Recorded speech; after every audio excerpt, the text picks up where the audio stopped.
Hi, I'm Duke Ibiok, your fellow classmate in EMN 5041 this semester, and I'll be sharing with you the scope of my project for this term, as well the progress that I have made so far. So as the title suggests, the focus of my project is on applying the concepts of TAU and OAU to one of the production processes within my organization, namely argon production. And I'm hoping through this process and through this project, I'll be able to identify areas of improvement, both to the process we have and to the systems in place. So with that said, I'll delve right into the PowerPoint slides. And I would like to start off, first of all, by identifying the drivers, the reasons why I wanted to work on this project. So first on that list is premium pricing of argon. So argon is a very lucrative industrial product.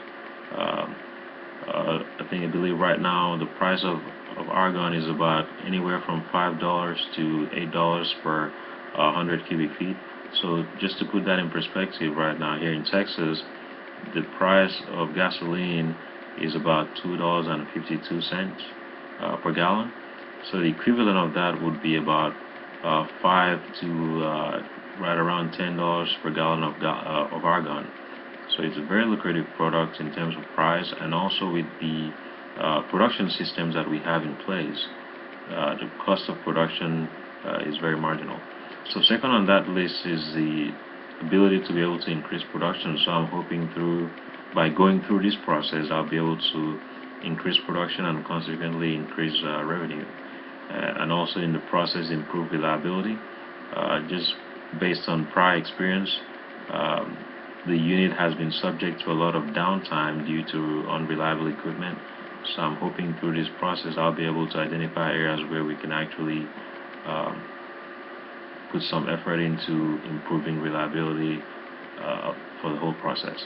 And finally, I'm also hoping that through this project I'll be able to identify other areas of improvement that are not very apparent to me right now. So those are the main drivers for this project. With that said, I'll move right on to my objectives for the project. So first of all, I have to gather the requisite data. So for that, I have decided to focus on a 1 year production period. So I'll be collecting data for a period of 1 year, a production period of 1 year for analysis. And after data collection, I'll move on to the calculation of the TAU and OAU matrix, and then thereafter move on to identifying the areas of improvement using the OAU analysis mainly, and after that determine the feasibility of the improvement itself.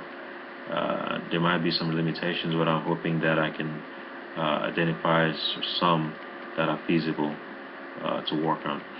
And then after that, develop a plan for improvement that I plan to actually use. And after the plan is developed, to actually go ahead and implement a change in at least one area that is feasible.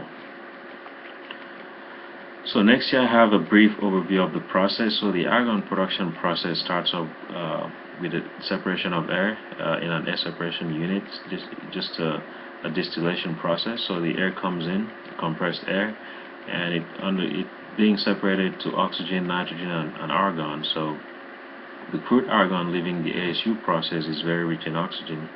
It has anywhere from 89 to 93% oxygen. So it's very rich in oxygen. So the crude argon, as it's called, undergoes an argon refining process to get rid of all the oxygen, or at least most of the oxygen, through a deoxygenation process using hydrogen with water as the byproduct. So the crude argon flows through a reactor which uses hydrogen and packed catalyst to remove the oxygen in the form of water.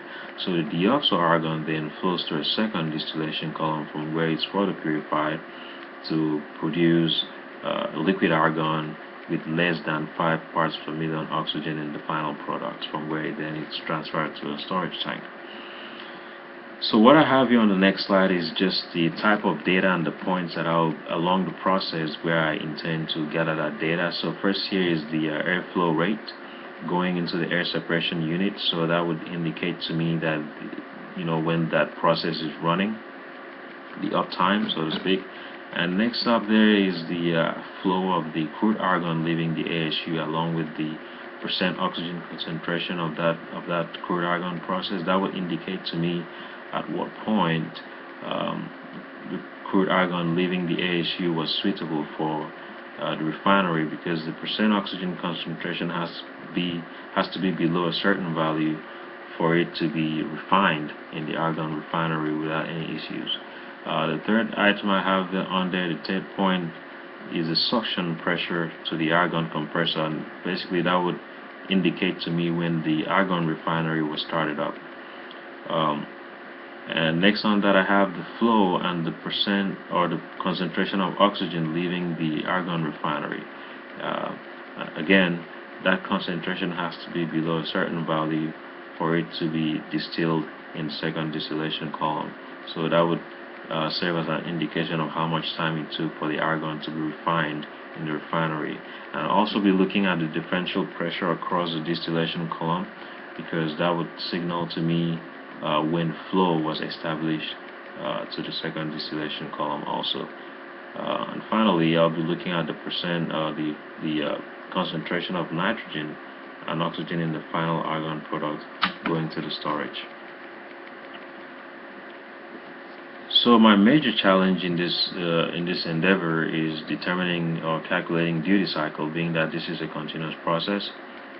So the main challenges that I have here will be estimating or calculating the time interval between the startup of the ASU and when the crude argon purity is below 3.5%, which is where it needs to be in order for it to make its way to the argon refinery, and also when that purity is below, the time interval between when that purity is below 3.5% to when the skid is actually started. So I want to capture any delays in that process, and also the time interval between when the compressor is started up to when the deoxo purity is below 5 parts per million, which is where it needs to be in order for it to be distilled further. Also, I want to catch how long it takes for the deoxo reactor to perform its function. And also, I'll be looking at how long it takes, the time interval from when that deoxo purity is below 5 parts per million to when we actually have flow to the pure column. Again, they're just trying to estimate just how effective or efficient the deoxo reactor is. And finally, I'll be looking at the time interval from when flow is established to the pure column to when we have flow of product to the tank, and that would just indicate to me how long it took for the argon to be further refined or further purified in the distillation column. So here is what progress that I have made to date. I have determined the calculation basis for both TAU and OAU components. I have determined the relevant data that I need for my analysis. I've collected 75% of data that I need, and I do have a collection plan in place for the remaining data that I need for the analysis.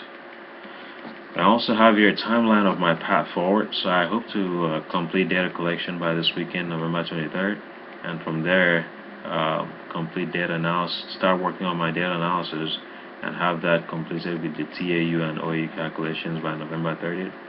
And from there I'll start drafting the report December 4th and have that in just before it's due by December 11th. So with that said, that brings me to the conclusion of my presentation, and I just wanted to thank you for taking the time, for your audience, and taking the time to watch my presentation. And please do use the class discussion forum to provide any feedback, any comments, or any questions you might have. I also have here my alternate contact information, my colorado.edu email account, so feel free to use that as well. Thank you, and have a good evening.